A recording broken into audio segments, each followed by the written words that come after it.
मलकापूर तालुक्यातील विवरा गावात झालेल्या ढगफुटी आणि अतिवृष्टीमुळे मोठ्या प्रमाणात नुकसान झालेल्या शेतकऱ्यांना अखेर दिलासा मिळाला आहे। शिवसेना उभाटाच्या अनोख्या आंदोलनाच्या इशाऱ्यामुळे महसूल प्रशासनाने हालचाल करत 67 अतिवृष्टीधारकांच्या खात्यात नुकसान भरपाई जमा केली आहे। मात्र उर्वरित शेतकऱ्यांना मदत न मिळाल्यास आंदोलन अटळ असल्याचा इशारा यावेळी देण्यात आला आहे।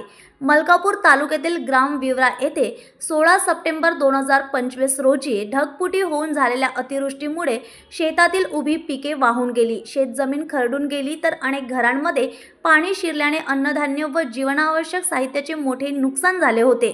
नुकसानीची पाहणी पालकमंत्री, आमदार, उपविभागीय अधिकारी, तत्कालीन तहसीलदार व महसूल यंत्रणेकडून करण्यात येऊन नुकसान भरपाईचे आश्वासन देण्यात आले होते। मात्र 4 महिने उलटूनही मदत न मिळाल्याने शेतकरी संतप्त झाले।